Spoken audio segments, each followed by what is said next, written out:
forgez votre force dans la tempête. Stoïcisme. Il y a des périodes dans la vie où tout semble se briser. Les repères s'effondrent, les certitudes s'effacent, les liens se défont. La tempête arrive sans prévenir. Elle emporte les illusions, elle ébranle les fondations. Parfois, elle prend la forme d'une trahison, d'un échec cuisant, d'une perte irréparable. D'autres fois, elle est plus sourde, plus insidieuse, un vide intérieur, une fatigue profonde, un doute qui ronge. Dans ces moments, il est tentant de se replier, de fuir, de s'effondrer. Mais c'est justement là que la philosophie stoïcienne entre en scène. Non pas pour nier la douleur, mais pour lui donner un sens. Non pas pour fuir l'épreuve, mais pour s'y forger. Le stoïcisme n'est pas une promesse de bonheur permanent. Il ne te promet pas un ciel toujours bleu ni des lendemains qui chantent. Il t'offre quelque chose de bien plus précieux, la capacité de rester debout quand tout vacille. Il te donne une armure intérieure, non pas pour te couper du monde, mais pour te permettre de le traverser sans te perdre. La tempête ne t'épargne pas. Mais elle ne te détruit pas non plus. Elle te révèle. Selon les stoïciens, il ne faut pas attendre que le monde devienne plus doux. Il faut devenir plus fort. Cette force, toutefois, n'est pas brutale. Elle n'est pas un masque d'indifférence ou une carapace d'orgueil. Elle est lucide, profonde, enracinée. Elle naît de la compréhension que la douleur fait partie de la vie, que l'incertitude est la règle et non l'exception. Elle naît du refus de se laisser dominer par ce que l'on ne contrôle pas. Lorsque le vent se lève et que les vagues menacent de t'engloutir, tu peux choisir de ne pas opposer frontalement. Le stoïcien ne combat pas la mer. Il apprend à naviguer. Il observe, il ajuste ses voiles, il reste calme. Il sait que crier contre la pluie ne l'empêche pas de tomber. Mais il sait aussi que garder l'esprit clair dans la tourmente est déjà une victoire. Car tout commence là, dans le regard que tu poses sur l'événement. Dans ta capacité à ne pas te confondre avec ce que tu traverses. Tu n'es pas ta douleur. Tu n'es pas ton échec. Tu n'es pas la voix qui te dit que tout est fini. Tu es celui qui observe cette voix. Celui qui, même dans le chaos, conserve une étincelle de lumière. Le stoïcisme enseigne la distinction essentielle entre ce qui dépend de toi et ce qui ne dépend pas de toi. Cette simple séparation est un rempart contre la folie. Car bien souvent, ce qui nous épuise, ce n'est pas l'épreuve elle-même, mais le combat inutile que nous menons contre l'inévitable. Nous voulons changer l'autre, faire revenir le passé, contrôler l'avenir. Mais tout cela nous échappe. En revanche, ce que nous pouvons toujours façonner, c'est notre attitude. Notre réponse. Notre discipline intérieure. Et c'est là, précisément, que la tempête devient un atelier. Chaque souffle violent est une occasion de renforcer ta détermination. Chaque nuit obscure, une chance de nourrir ta patience. Chaque obstacle, une pierre à polir. Tu n'as pas besoin d'attendre la paix pour te construire. Tu peux te forger dans le fracas. Tu peux bâtir une force qui ne dépend d'aucune circonstance. Une force calme, ancrée, silencieuse. Elle ne cherche pas à impressionner. Elle n'a pas besoin de reconnaissance. Elle se suffit à elle-même. Elle te rend libre.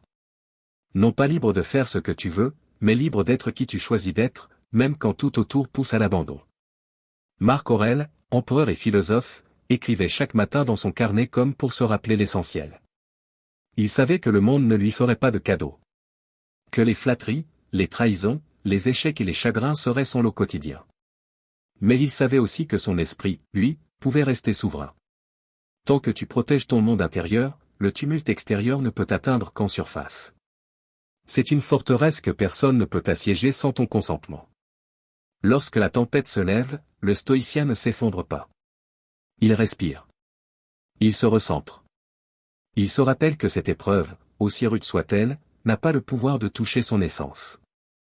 Le monde peut tout lui retirer, sauf sa dignité, sa maîtrise, son courage. Et c'est précisément dans ces instants de crise que ses vertus prennent leur pleine mesure.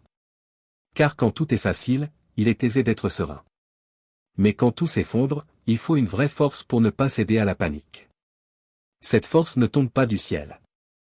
Elle se cultive. Elle s'apprend. Elle se construit chaque jour, par des choix simples mais courageux. Dire non à l'auto-apitoiement. Accepter ce qui est. Agir là où l'on peut. Se taire quand la colère monte. Parler avec clarté quand c'est nécessaire. Se lever quand on tombe. Encore. Et encore. Le stoïcisme est une école de constance. Une école de présence. Il ne t'endort pas avec des promesses vides. Il t'éveille à ta puissance réelle. Il te regarde droit dans les yeux et te dit, tu as en toi de quoi affronter cela. Ce n'est pas une question de volonté brute. C'est une question de lucidité. De profondeur. De compréhension. Comprendre que tu n'es pas ici pour tout contrôler, mais pour répondre avec grandeur à ce qui se présente. Comprendre que la souffrance n'est pas une punition, mais une forge. Comprendre que tu n'as pas à fuir la tempête, mais à la traverser en restant droit. Dans le tumulte, beaucoup cherchent des échappatoires. Distraction, addiction, fuite en avant. Mais rien de tout cela ne guérit. Tout ce que tu évites aujourd'hui reviendra demain avec plus de force. Le stoïcisme ne te propose pas de fuir, mais de regarder en face. D'accueillir. D'affronter. Et dans cet affrontement, de découvrir des ressources insoupçonnées. Tu te crois fragile, mais tu es capable de bien plus que tu ne l'imagines. La tempête ne vient pas pour te briser. Elle vient pour que tu te révèles à toi-même. Chaque moment difficile est un miroir. Il te montre où tu en es. Il te montre ce que tu crois, ce que tu crains, ce que tu fuis. Il ne juge pas. Il révèle. À toi de décider ce que tu veux en faire. Soit tu refuses de regarder, et tu répètes encore et encore les mêmes erreurs. Soit tu fais face, et tu évolues. Le stoïcisme n'est pas une doctrine de perfection. C'est une pratique. Une discipline du réel. Une manière de transformer chaque moment en opportunité de croissance. Tu n'as pas besoin de grands discours. Tu n'as pas besoin d'attendre un signe. Tu n'as pas besoin d'être sûr de toi. Tu as juste besoin de décider que cette épreuve, aussi douloureuse soit-elle, sera le feu dans lequel tu te forgeras. Non pour devenir invulnérable, mais pour devenir inébranlable. Non pour dominer les autres, mais pour mieux te maîtriser toi-même. La force véritable ne crie pas. Elle n'écrase pas. Elle ne parade pas. Elle se tient droite, tranquille, enracinée. Elle accepte ce qui est, sans se résigner. Elle agit, sans se disperser. Elle avance, sans attendre l'approbation. Et cette force, tu peux la bâtir, jour après jour, pensée après pensée, choix après choix. Forger ta force dans la tempête, c'est refuser de te définir par tes blessures. C'est refuser de te réduire à ton passé. C'est refuser de vivre dans l'ombre de la peur. C'est choisir, à chaque instant, de revenir à toi, à ta clarté, à ton axe. Même si tu tombes, même si tu doutes, même si tu trembles, tu peux recommencer. Tu peux te redresser. Et chaque fois que tu le fais, tu deviens un peu plus solide, un peu plus libre, un peu plus toi-même. La tempête ne dure jamais. Mais ce que tu construis en elle peut durer toute une vie.